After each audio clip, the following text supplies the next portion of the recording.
This channel does not promote any violent, harmful, or illegal activities. All content provided by this channel is meant for an educational purpose only.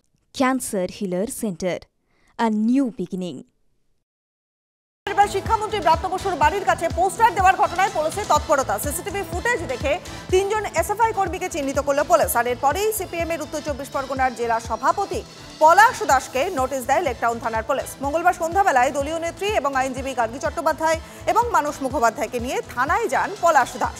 Jadavpur বিশ্ববিদ্যালয়ের ঘটনার পর 7ই March Kalindi এলাকায় শিক্ষামন্ত্রীর বাড়ির কাছে Bratya Basu wanted criminal বলে poster দেওয়া হয়। সেই ঘটনায় পলাশ দাসকে তলব। প্রায় 45 মিনিট জিজ্ঞাসাবাদের পর লেকটাউন থানা থেকে বেরিয়ে যান পলাশ দাস। যাদবপুরের ঘটনার প্রতিবাদে যা রাজ্য জুড়ে নানান আন্দোলন এসব হচ্ছে, এটা তারই পরিপ্রেক্ষিতে আমাকে টাকা বামফ্রন্ট সরকারের আমলে জ্যোতি বোস, বুদ্ধদেব ভট্টাচার্যের অসংখ্য কুশপুতুল দাহ করা হয়েছে। কোনো থানা বামফ্রন্টের আমলে তৎকালীন সময়ের বিরোধী কোনো রাজনৈতিক দলের কর্মী নেতা তাদেরকে থানায় ডেকে পাঠায়। যাদবপুর নিয়ে কেন মুখ খোলা? এদের ঔদ্ধত্য, তৃণমূলের অহমিকা, আধিপত্য এমন জায়গায় গেছে যে সে যা ইচ্ছে তাই করতে পারে, বাদবাকি লোককে ওটাকে মেনে নিতে হবে। তাহলে এই মেনে যারা নিচ্ছে না, প্রতিবাদ যেখানে ধ্বনিত হচ্ছে, সেই প্রতিবাদকে দমাতে হবে। আজাদ কাশ্মীরের স্লোগান, পোস্টার, গ্রাফিটি যাদবপুর বিশ্ববিদ্যালয়ের দেওয়ালে স্বতঃপ্রণোদিত মামলা রুজু করল পুলিশ। দেওয়ালে লেখা ছিল পিডিএসএফ। সেই সংগঠনের সদস্য কারা, তদন্ত শুরু করেছে পুলিশ।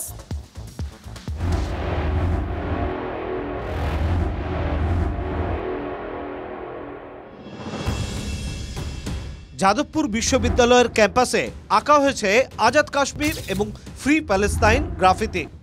যাদবপুর ক্যাম্পাসে প্রযুক্তি ভবনের 3 নম্বর গেট দিয়ে ভিতরে ঢুকেই চোখে পড়ে এই দেয়াল লিখন। এই দেয়াল লিখনের পাশেই কার্ল মার্কসের একটি ছবি রয়েছে। এই দেয়াল লিখন ঘিরেই সোমবার থেকে নতুন বিতর্ক শুরু হয়েছে।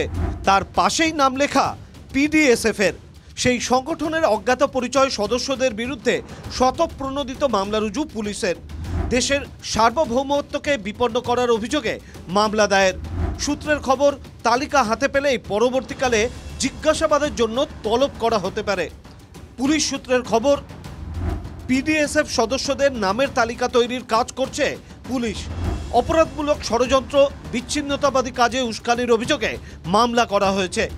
আজাদ কাশ্মীরের সমর্থনে লেখা স্লোগানের ছবি তুলে সিজ করেছে পুলিশ। এই নিয়ে সোমবার থেকেই আপত্তি উঠেছিল বিভিন্ন মহল থেকে। মঙ্গলবারও বিতর্কিত দেয়াল লিখন ঘিরে সুর চড়ালেন বিজেপি নেতৃত্ব। যাদবপুর বিশ্ববিদ্যালয়কে অ্যান্টি ন্যাশনাল হাব তৈরি করেছে। আমি 23 সালে ইনজোর্ড হয়েছি, অ্যাটাকড হয়েছি আরএসএফ এর দ্বারা। তারা ডাইরেক্ট বলেছে আমরা মাওবাদী। এরা ভোটের সময় বলে নো ভোট টু মোদিজি, নো ভোট টু বিজেপি, এবং তার ফায়দা তৃণমূল পায়। আজকে দেশ বিরোধী যে শক্তিরা যাদবপুর বিশ্ববিদ্যালয়ের মধ্যে সক্রিয়, রাজ্য সরকার কেন তাদের ফেডারেশনে গ্রেপ্তার করছে না? পুলিশ ঢুকিয়ে যে আইন শৃঙ্খলা রক্ষা করবে সে ঠিক আছে, কিন্তু এদের গ্রেপ্তারটা করছে না কেন? আজাদ কাশ্মীর দেওয়াল লিখন নিয়ে আইএসএফ বিধায়কের বক্তব্য, যদি বলে যে আলাদা দেশ চাই কাশ্মীর, তার আমি চরম বিরোধী। এটাকে ক্লিয়ার করে দিচ্ছি। কিন্তু অত্যাচারের হাত থেকে যদি কেউ আজাদি চাই, অত্যাচারের হাত থেকে কেউ যদি স্বাধীনতা চাই, তার পক্ষে তো ভাই কথা বলা যেতে পারে। 11 দিন ধরে উত্তপ্ত যাদবপুর বিশ্ববিদ্যালয়। সেখানেই এবার নতুন করে বিতর্ক দানা বাঁধে দেয়াল লিখন ঘিরে। তবে যাদবপুরের ক্যাম্পাসে এই ধরনের স্লোগানিংয়ের ঘটনা একেবারেই নতুন নয়।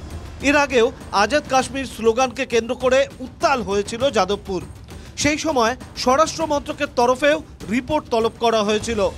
Bureau report, TV9 Bangla.